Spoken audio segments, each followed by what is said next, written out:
네, 안녕하십니까. 이번 시간에는 수학의 특성 두 번째 이상성에 대해서 알아보는 시간입니다. 이상성은 추상성과 매우 밀접한 관련이 있으면서도 또 서로 다른 고유의 의미를 가진 사고의 특성이라고 할 수 있겠습니다. 추상성이 개념의 형성 과정과 관련된 사유작용이라면 이상성은 형성된 개념을 실제로 다루고 조작함으로써 다시 말해 수학 활동을 하는 과정과 관련된 수학의 특성 또는 사유작용이라 할 수 있겠습니다. 이번 시간을 통해서 우리는 이상성은 어떤 의미를 가진 것이며 초등수학에서 이상성이 나타나는 예를 살펴보고 마지막으로 이러한 이상성이 실제 수학학습에 주는 함의를 알아보는 시간을 갖도록 하겠습니다. 네, 그럼 시작하겠습니다. 네, 안녕하세요. 수학의 특성 두 번째 이상성입니다. 지난 2시간에 걸쳐서 수학의 추상성에 대해서 알아보았습니다. 사실 추상성이란 개념을 이렇게 비대면으로 온라인으로 이렇게 강의를 통해서 여러분과 함께 소통하고 또 여러분이 그 개념을 이해할 수 있도록 한다는 게 쉽지만은 않았던 것 같습니다. 자, 오늘 이번 시간에는 추상성에 이어 이상성에 대해서 살펴보겠습니다. 이상성 또한 추상성과 밀접한 관련이 있지만 그 나름대로의 의미를 가지고 있습니다. 어찌 보면 수학에서의 모든 다루는 어떤 개념들, 실체적인 것들, 직선이라든지 수개념이라든지 선분이라든지 이런 것들을 우리가 많이 다루고 있는데요. 어찌면은 이런 것들을 조작해서 또 새로운 산출물을 만들어내는 이 과정에서는 이상성이라는 수학적 특성이 필연적으로 관여될 수밖에 없을 것 같습니다. 먼저 수학의 특성, 이상성을 나타내는 중요한 문장을 하나 살펴보겠습니다. 한번 같이 읽어보겠습니다. 존재하지 않은 진짜의 직선과 원은 인간의 이성, 즉 이데아의 세계에서만 존재한다.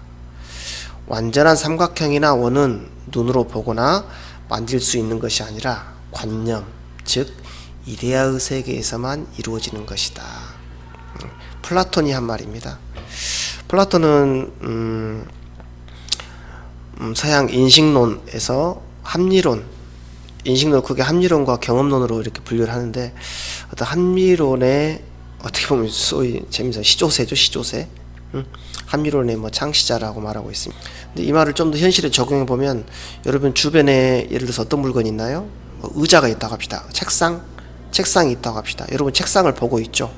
그러면은 여러분 눈앞에 있는 책상이 진정한 책상의 본질이자 실체일까요? 아닐까요? 네, 그렇습니다.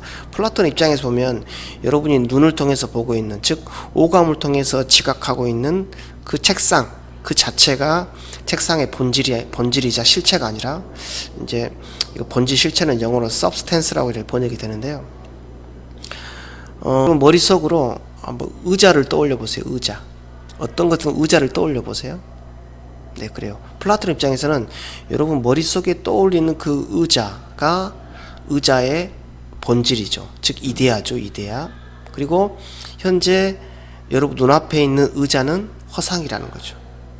그런 의미에서 플라톤을 관념론자 또는 합리론자, 이성론자 이렇게 이야기하고도 합니다.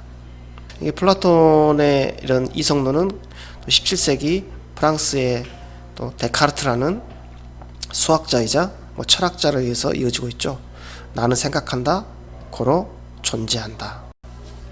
좀 더 이제 수학의 특성, 이상성에 대해서 우리 수학적인 관점, 특히 초등수학의 관점에서 그 의미와 그 예를 살펴보는 시간을 갖도록 하겠습니다. 자, 뜻. 뜻을 살펴보면은 표현적으로 그렇게 어렵지 않은 것 같습니다. 사물이나 현상의 특성을 이상화하려는 사고이다. 이렇게 보시면 될 것 같아요. 뻔한 이야기죠.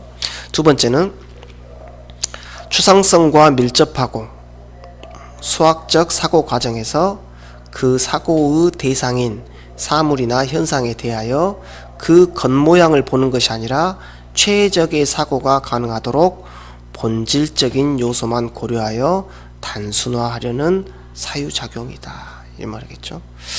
본질적인 요소만 고려하여 단순화하려는 사유작용이다 이 말이겠죠. 좀 이 의미를 이렇게 이 의미 자체에 대해서 설명하기보다는 좀 다른 예를 들어서 설명하는 게 여러분의 이해를 도울 수 있는 방법인 것 같습니다. 한번 예를 살펴볼게요. 좀 이렇게 의미나 의미 풀이는 다소 어려운 면이 없지 않아 있는데 그 예를 가지고 설명해 보면은 쉽게 이해가 될 것 같습니다. 자, 먼저 첫 번째 예 보겠습니다. 판서를 해가면서 한번 볼까요? 첫 번째 예 보겠습니다. 예, 여기 하고 있습니다. 지금. 자, 나눗셈 보겠습니다. 나눗셈 문장질 한번 보실게요. 자, 이렇게 사과 12개를 4사람에게 똑같이 나누면 한 사람에게 몇 개씩 줄 수 있는가? 란 말이 있습니다. 그렇죠? 사과 12개. 그러면은 사과 12개를 4사람에게 똑같이 나누기 위해서는 어때요? 12개의 사과가 모두 똑같아야겠죠? 그렇죠? 똑같아야겠죠. 근데 세상에 어떤 뭐 이렇게 사과가 하나 있다고 합시다. 사과가 하나 있어요. 이렇게. 그런데 세상에 이 사과와 크기, 질량, 부피 똑같은 사과가 존재하나요? 이 사과를 A라 합시다.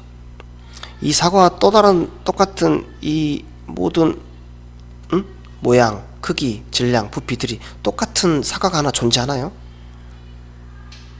존재할 수는 없죠. 그렇죠? 이 A라는 사과와 동일한 A라는 사과는 또 다른 A라는 사과는 존재할 수 없습니다. 근데 우리는 존재한다고 생각하는 거죠. 그게 이상화입니다. 아시겠어요? 또 뭐 분수를 예를 들면 여기 분수 예가 있습니다만은 자 예를 들어서 우리 그 초등학교 교과서에서 이런 게 있죠. 피자가 있었습니다. 피자는 있을 수 있죠. 현실에서 피자 있었습니다. 그 피자를 두 부분으로 똑같이 나누었습니다. 그랬을 때 요 똑같이 나눈 한 부분을 우리는 2분의 1이라고 합니다. 이렇게 약속합니다. 그런데 말입니다. 어떤 피자를 2분의 1로 똑같이 나눌 수 있나요? 있어요? 즉 이렇게 분할했을 때 분할된 이 A라는 부분과 이 B라는 부분의 크기가 완벽하게 똑같나요? 완벽하게 똑같다는 전제하에 우리는 이 색칠한 부분을 2분의 1이라고 말할 수 있겠죠. 이렇게 생각할 수 있는 것 또한 우리는 이상성, 즉 이상화의 사유작용을 통해서 이렇게 생각할 수 있는 겁니다.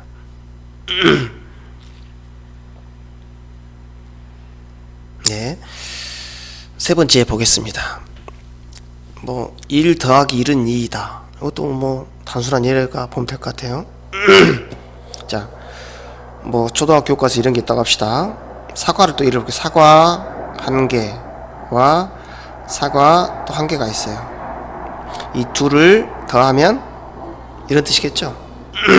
그러니까 1과 2를 더하려면 이 첫 번째 사과 A와 두 번째 사과 B가 완벽하게 똑같았을 때 결합할 수 있겠죠?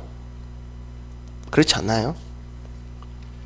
그런데 우리는 앞에서도 말씀드렸지만은 모든 부분에서 동일한, 즉 같은 그런 사과는 세상에 존재하고 있지 않습니다.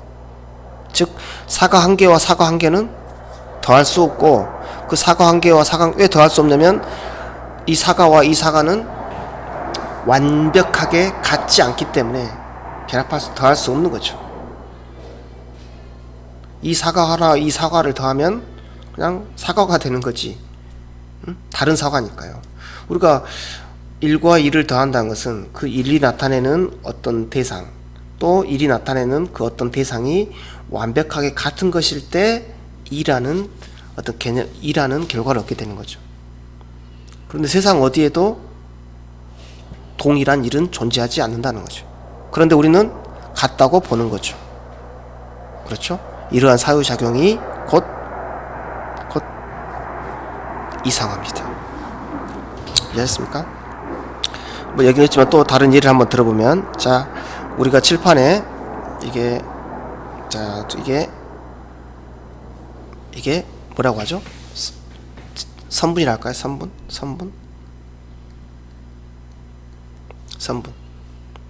두 점을 곱게 이은 선을 초등학교 선분이라 합니다. 근데 지금 죄송합니다. 지금 이게 지금 곱게 이은 선 곧 직선인가요? 곧인가요? 곧지 않죠. 뭐 육안으로 봐서도 그렇지만, 그러면 자를 긋고 그었다 합시다. 자를 긋고 그었다 합시다. 그럼 그 자는 완벽하게 곧은 선인가요? 구분 부분이 하나도 없는 곧은 선인가요? 그렇지 않죠. 결함이 있을 수밖에 없죠. 그런데 직선이라는 본질의 관점에서 그 선은 직선이라고 하고 또는 선분이라고 하는 거죠. 자, 또 하나 예를 들어보겠습니다. 자, 여기서부터 여기까지 길이가 2cm이다 라고 말합니다. 여담으로 2cm라고 읽습니까? 2cm라고 읽습니까? 네, 2cm라고 읽습니다. cm라고 읽으면 안 돼요. 자, 여기서부터 이 선분의 길이가 2cm이다. 그러는가요? 세상에 완벽한 2cm는 있을까요? 그 누구도 자를 대고 재도 완벽한 2cm는 존재하지 않습니다.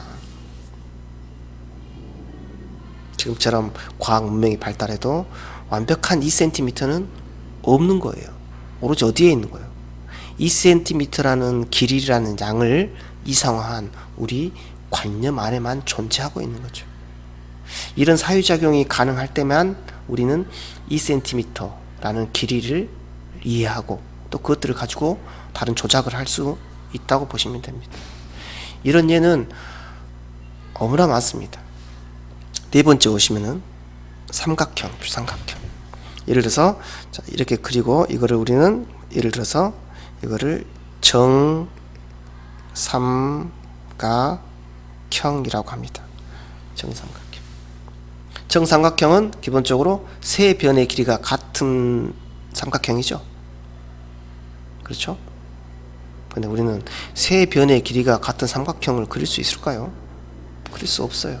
그런데 세 변이 같다는 그 본질적인 특성만 고려해서 이렇게 사유하는 단순화하는 사유작용, 즉 이상화를 통해서만 우리 관념 안에서만 정삼각형을 그릴 수 있는 거라는 거죠. 이해했습니까? 자, 그래서 삼각형 여기 있습니다. 삼각형 원은 아무리 정확하게 그리더라도 단지 그렇게 보일 뿐 실제 똑바른 원이나 직선은 있다고 보는 거죠. 자, 이러한 특성을 갖는, 이러한 의미를 갖는 수학적 특성이 바로 이상성입니다. 제가 몇 개 예를 들어봤는데 수학에서 다루는 대부분의 대상은 다 이상화된 것들이죠. 이상화된 것들이. 그렇죠?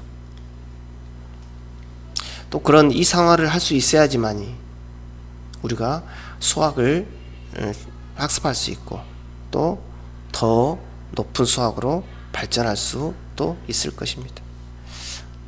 여러분은 충분히 지금 이상화된 사고를 살면서 경험하고 그것들을 가지고 학습해 왔는데 오늘 이 시간을 통해서 이상화의 의미를 이제 이해했으면은 그동안 나의 수학 활동을 한번 반추해 보면서 내가 이상화 사고를 현실에서 경험하고 있구나 라고 생각할 수 있으면 좋겠습니다.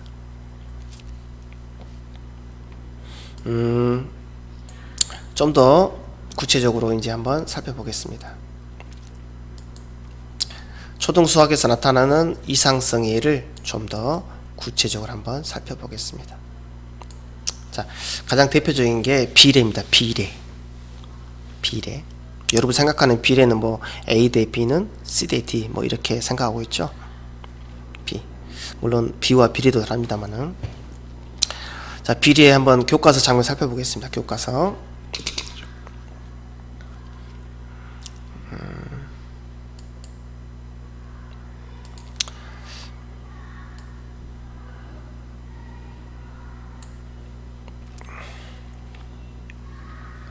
자, 이게 교과서 장면입니다. 잘 보이신가요? 자, 한번 같이 읽어보겠습니다. 비례식을 활용해 볼까요? 슬기가 전기 자동차 전문가 직업 체험에 참여했습니다. 슬기가 보고 있는 전기 자동차는 12분 동안 충전하면 150km 달릴 수 있습니다. 이 전기차를 500km 달리려면 몇 분 동안 충전해야 하는지 알아봅시다. 전형적인 비례식 문제죠. 그래서 이 문제를 풀어보면 12분 동안에 이제 이렇게 했으면죠.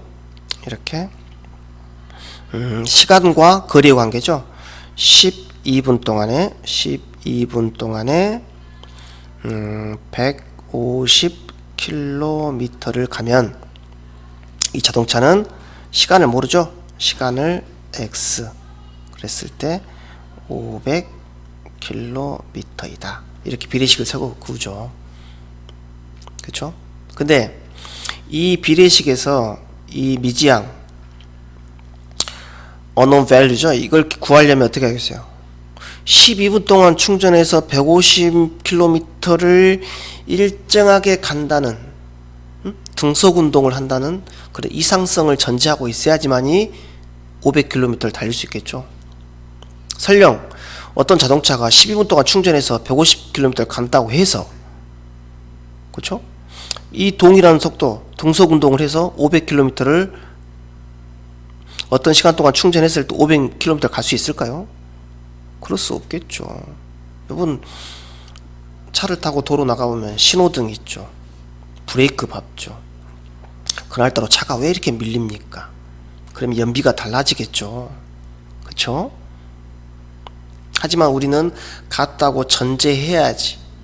즉 등속 운동이라는 본질을 대상으로 사유하려는 이런 이상할 수 있어야지만이 이런 비례식을 활용할 수 있고 비례 개념을 습득할 수 있다고 보는 거죠. 이해하셨습니까? 그러니까 이러한 개념을 습득하는 데 있어서도 이상성은 꽤 중요한 역할을 하고 있다고 보시면 되겠습니다. 다음 두 번째 예를 한번 살펴보겠습니다. 두 번째는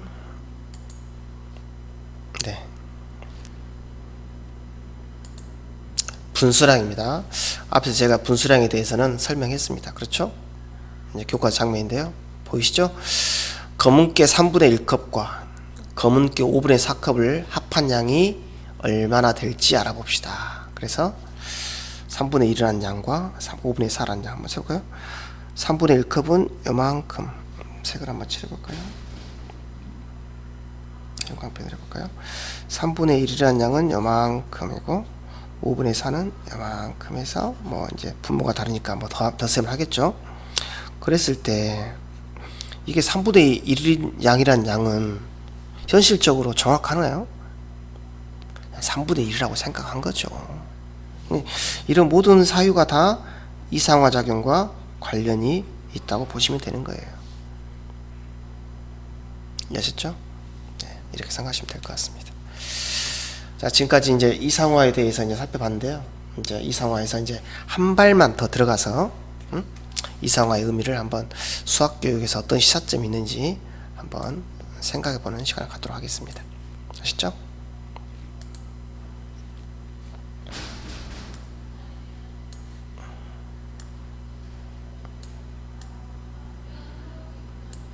자, 제가 제목을 이렇게 달았습니다. 수학학습에서 리얼리티와 아이디얼리티라고 정했습니다. 한번 이런 문제를 한번 풀어보면서 수학학습에서 이상성과 현실성의 갈등, 대립, 그것들이 수학학습에 어떤 시사점을 주는지 한번 살펴보겠습니다. 먼저 문제 한번 같이 풀어보겠습니다.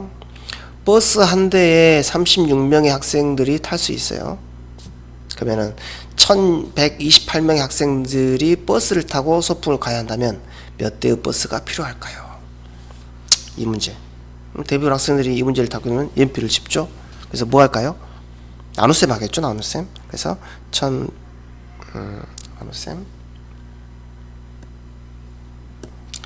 자, 1100. 아이고 또 제가 아직도 이게 1128 나누기 36이겠죠? 36. 제가 계산기를 잠깐 사용해 보겠습니다. 계산기를 사용해 보면 1128 나누기 36은 네, 31.3333 나오네요. 31.333 개원이 이렇게 되겠죠. 그럼 답을 뭐라고 해야 될까요? 답을 그래요. 많은 아이들이 나눗셈을 할 수 있어요. 뭐 세로셈 써서 나눗셈 계산할 수 있어요. 그래서 목도 구할 수 있어요. 그런데 이 나눗셈 이해하셨죠? 이 나눗셈 계산은 할 수 있으나 이 문제에서 요구하는 답을 제시하지 못한다는 문제가 있어요. 이 문제 답은 뭘까요? 이 31.333이라는 게 무슨 뜻일까요?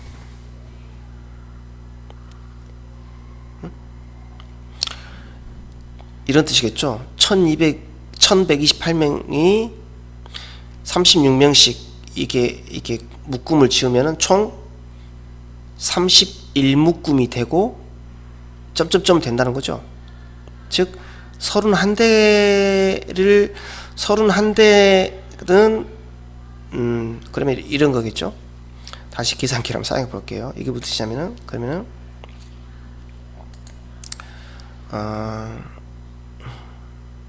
그러니까 36명이 버스 31대에 타면은 얼마죠? 1116입니다. 1116. 그러니까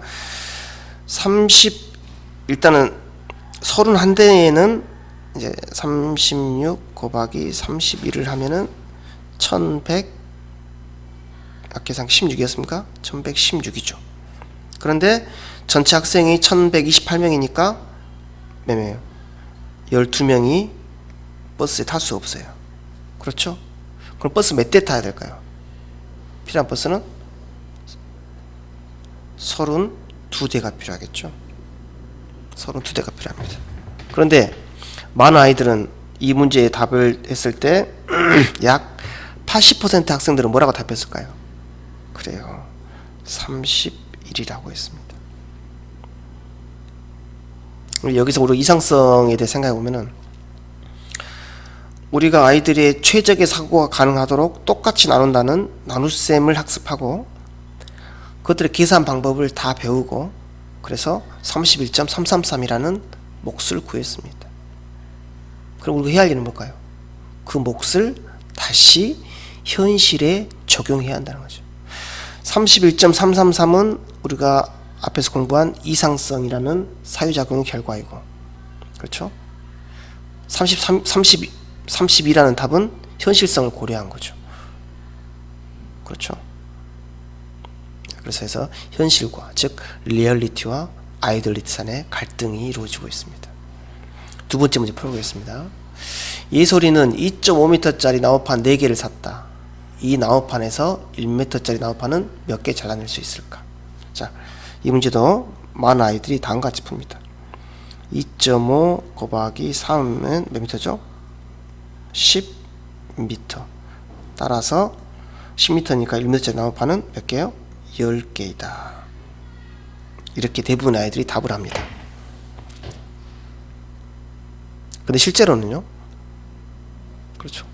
아이들은 문제를 이상화해서 이렇게 계산도 잘하고 답을 구할 수 있습니다. 그런데 이게 현실적으로 맞나요? 리얼리티 관점에서 만나. 이것은 아이디얼리티 관점에서는 맞죠. 근데 이걸 다시 리얼리티 관점에서 생각해보면 잘못된 거죠. 2.5m짜리니까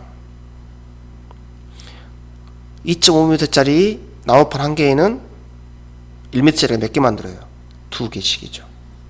근데 이게 4개 있으니까 만들 수 있는 것은 총 8개라는 거죠. 그러니까 아이들이 이런 문제를 풀 때 이런 현실적인 컨텍스트 맥락을 고려하지 않고 이런 이상화에서 계산만 하게 된다는 거예요. 그래서 수학이 만들어지고 성립하고 존재하는 데는 이상성이라는 수학적 특성이 필수 불가결한 것이지만 이러한 문제, 현실적인 문제를 해결하기 위해서는 그 이상성과 리얼리티를 적절히 상호 교환할 수 있어야 한다는 뜻입니다. 자, 이런 활동을 통해서 우리가 얻을 시사점 살펴보겠습니다. 첫 번째는 학생들이 연산을 올바르게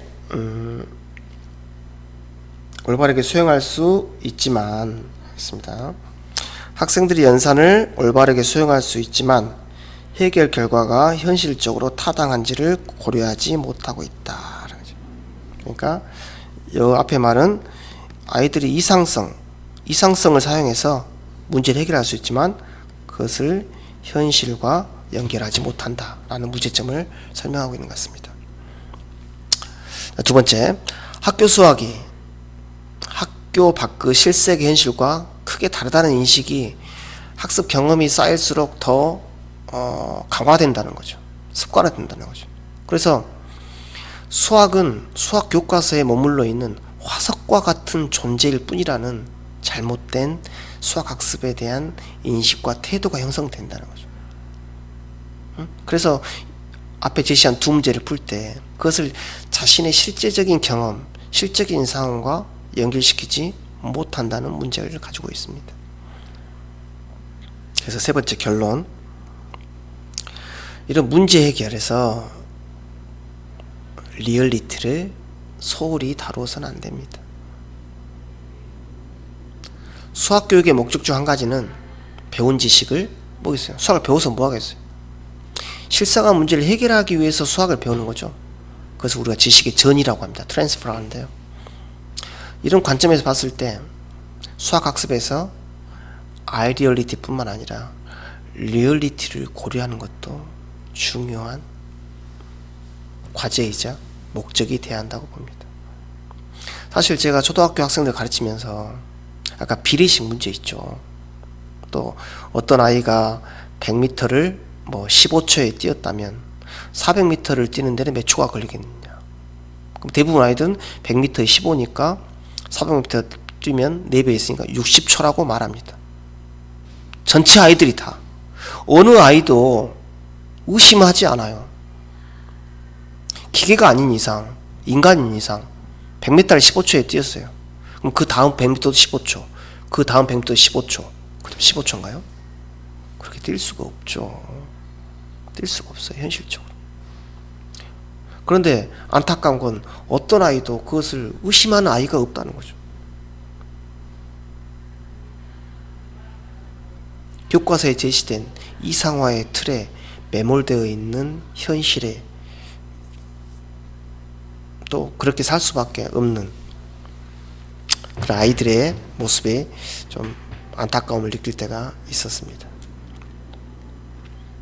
이상성은 수학의 중요한 특성임과 동시에 어떻게 보면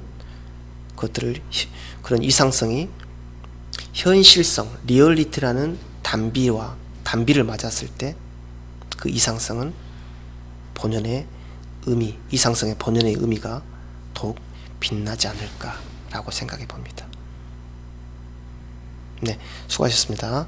이상성의 강의 여기서 마치겠습니다. 네, 수고하셨습니다.